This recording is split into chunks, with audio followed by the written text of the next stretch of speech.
Bakit hindi lumulubog ang mga cruise ship? Isipin mo, nakasakay ka sa cruise ship. Ine-enjoy ang masasarap na pagkain sa first class restaurant. Pero bigla na lamang umulan at lumakas ang alon. Mayroon palang bagyo na dumadaan sa karagatan. Pero ang mga pasahero ay patuloy lang sa kanilang ginagawa. Dahil kampante silang hindi lulubog ang higanting barko. Paano nga ba nakakasurvive ang mga cruise ship sa ganitong kalamidad? At ano ang mga kamanghamanghang teknolohiya at modern designs sa loob ng mga cruise ship para mas maging safe ito sa mga pasahero? Tara, pag-usapan natin. Hindi na bago sa memorya natin ang mga lumulubog na malalaking barko. Sino ba naman ang makakalimot sa makasaysayang paglubog ng Titanic? Tinawag pa ito noong unsinkable pero nag-sink ito matapos bumangga sa malaking iceberg sa North Atlantic Ocean. Sa buong mundo, maraming shipwrecks ang naitala at maraming barko ang bigla na lamang nawala at hindi na natagpuan. Bagamat nagdulot ang mga shipwrecks ng matitinding trahedya, naging inspirasyon din ito sa mga engineers upang pag-aralan at idisenyo ang mas ligtas na mga barko ngayon. Ang cruise ship ay dinisenyo para manatiling balanse sa dagat. Ang buoyancy ay ang puwersang nagtutulak pataas habang ang bigat ng barko ay nagtutulak pababa. Sa pagpapalakas ng disenyo nito, mahalagang parte ang center of gravity. Ang cruise ship ay may mabibigat na makina at kagamitan sa ilalim ng barko. Ang mga tao, swimming pool, swimsuit at underwear at iba pang magagaan na bagay ay nasa itaas. Dahil mabigat sa ilalim at magaan sa itaas, hindi madaling matumba ang barko kahit malakas ang alon. Kaya naman, kung pabigat ka, alam mo na kung saan ka pupwesto. Oops! Biro lang. Nakakadagdag rin sa timbang ang mga ballast tank na makikita sa ilalim ng barko.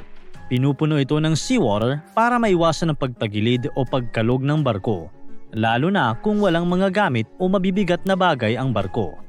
May espesyal na mga valve at pump system ang ballast tank na kontrolado ng mga ship crew. Madali ang proseso. Kapag kailangang dagdagan ng timbang ng barko, binubuksan ang mga valve para papasukin ng tubig dagat sa loob.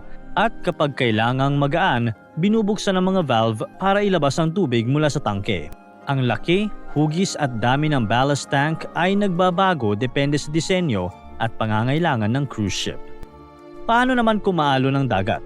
Hindi kaya tumumba-tumba ang barko o lamunin ng alon? Mayroong mga stabilizer fins ang mga cruise ship para itong mga malalaki at malalapad na pakpak na nakausli sa gilid ng barko. Ang mga stabilizer fins ay tumutulong para hindi gaanong umindayog ang barko kapag malakas ang alon.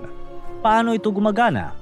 Ang mga stabilizer fins ng barko ay maaaring gumalaw o mag-adjust ng kanilang posisyon gamit ang hydraulic systems o iba pang mekanismo. Ang hydraulic system ay parang isang makina na may tubig o langis na tumutulak at humihila para mapagalaw ang mga fins. Ang mga ito ay kinokontrol ng stabilization system ng barko na gumagamit ng mga sensor.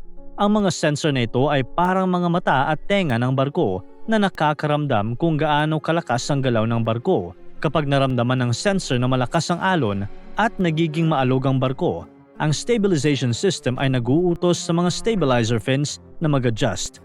Ang mga fins ay kikilos para kontrahin ang galaw ng alon, kaya't mas nagiging maayos at steady ang biyahe kahit na masama ang panahon. At isa pa, karamihan sa mga cruise ship ay mayroong rounded hull o may kurbadang gilid na disenyo. Parang magic ito na tumutulong sa barko na bumalik sa tamang posisyon nang hindi masyadong nagugulo ang mga tao at gamit sa loob. Epektibo ba to kung square, rectangle, triangle ang design? Pwede naman yun, pero ang rounded hull design ay tulad ng isang lobo na lumulutang sa tubig.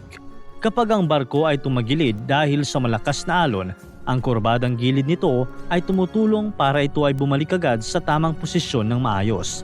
Kaya naman, pwede mong ituloy ang pagsayaw at paggiling-giling sa mga nightclubs ng cruise ship kahit pa lumakas ang alon. Bukod sa magaganda at kamanghamanghang designs, ang mga cruise ship ay gumagamit din ng makabagong teknolohiya para masiguro ang kaligtasan ng lahat ng sakay. Ang mga advanced na navigation systems tulad ng GPS ay ginagamit para matiyak na nasa tamang ruta ang barko at maiwasan ang mga balakid tulad ng malalakas na bagyo, mga bato at corals o kaya naman iceberg kung daraan sa nagyayelong lugar.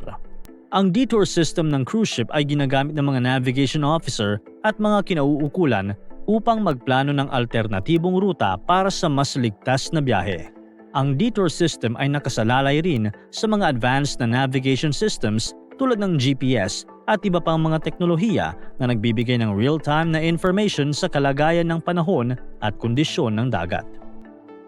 Hindi rin pwedeng bahala na si Batman kapag may sakuna tulad ng sunog, pagbaha o iba pang panganib.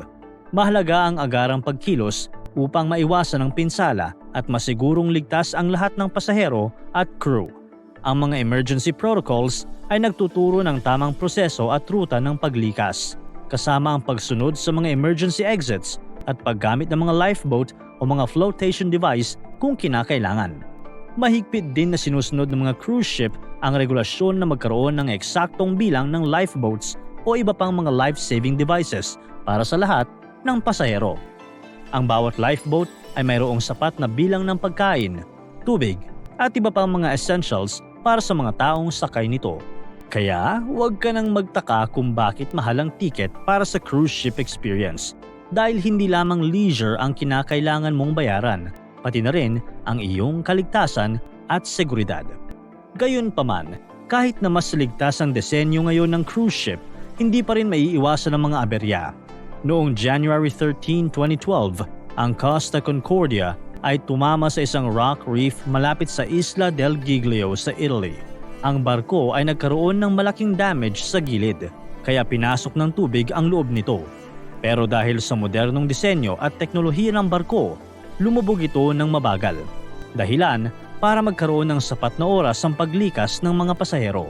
Mahigit 4,000 katao ang sakay ng barko at 34 ang namatay. Ang karamihan sa mga nasawi ay dahil sa pagkahulog at pagkalunod sa dagat at hindi dahil sa paglubog ng barko. Bago ka tuluyang makampante sa safety ng cruise ship, may mga dapat pa ring isaalang-alang upang mapanatili ang kaligtasan sa biyahe. Tulad na lamang ng pagkalat ng sakit, gaya ng coronavirus. Noong 2020, na-stranded ang 3,500 na pasahero at crew ng Diamond Princess cruise ship dahil sa pagkalat ng COVID-19 sa barko. Mahigit 700 sa mga pasahero ang naitalang nahawa ng sakit. Kaya makabubuti na updated ka sa balita at sundin ang kaukulang protocols katulad ng social distancing at sanitation.